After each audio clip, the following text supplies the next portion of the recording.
Hello বন্ধুরা, সবাই কেমন আছেন? আজকে আমি আপনাদের দেখাতে চলেছি আমাদের গ্রামের কিছু ঐতিহাসিক দৃশ্য। তো বন্ধুরা, দেখতে পাচ্ছেন আমাদের গ্রামের রাস্তাটা অনেক খারাপ হয়ে গেছে বৃষ্টি হয়ে। আমাদের হাঁটা চলা খুব অসুবিধা হচ্ছে। এই জন্য আমি আপনাদের মাঝে একটু ভিডিওটা শেয়ার করলাম।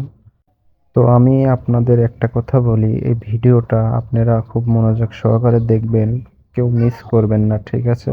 ভিডিওটা ফুলভাবে দেখতে থাকবেন। তো আপনারা ভিডিওটা কেউ টেনে দেখবেন না, ফুলভাবে ভিডিওটা দেখবেন। দেখেন আমাদের রাস্তার কি অবস্থা, মানে একদিকে বৃষ্টি হচ্ছে, তার উপর দিয়ে আবার গাড়ি চলছে, তাহলে তো রাস্তা খারাপ হবেই। আর অন্যদিকে আমাদের বর্ষার পানি আমাদের গ্রামে ঢুকে আমাদের অবস্থা আরো খারাপ হয়ে গেছে। মানে এখান দিয়ে আমরা আগে গোসল করতাম, তো এখন চারিদিকে কচু হয়ে গেছে। কচু এসে আমাদের মানে গোসল করার জায়গাটা একদম নষ্ট হয়ে গেছে। মানে চারিপাশে শুধু খালি কচু আর কচু, মানে গোসল করার কোনো জায়গাই নাই। মানে খুব বিপদে আছি আমরা এখন। মানে চারিদিকে এখন আমাদের খুব সমস্যা।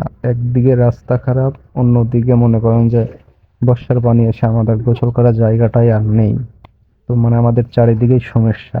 তাই আপনাদের মাঝে এই ভিডিওটা আমি একটু শেয়ার করলাম। তো আপনাদের কেমন লাগতেছে আমাকে অবশ্যই একটু কমেন্টে জানাবেন। আর এদিকে আপনারা দেখতেই পারলেন কত কচু। আর এদিকে আমার ভাগ্নিরা আবার বৃষ্টি মেরু ভিজছে। অনেক বৃষ্টি হচ্ছে কিন্তু তারপরে আমি বৃষ্টি মেরিয়ে ভিডিওটা করেছি। তো চারিদিকে খুব বৃষ্টি হচ্ছে, তারপরে আমি কষ্ট করে ভিডিওটা চালিয়ে যাচ্ছি। তো দেখতেই পারছেন চারিদিকে খালি শুধু কাদা আর কাদা, মানে একদম হাঁটা চলা খুব বন্ধ হয়ে গেছে আমাদের এখানে। মানে হাঁটাই যাচ্ছে না বৃষ্টির কারণে আর কাদুর কারণে। এই জন্য একটু ভিডিওটা করছি আপনাদের দেখানোর জন্য। তো ভালো থাকবেন সবাই।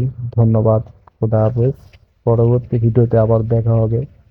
সবাই ভালো থাকবেন।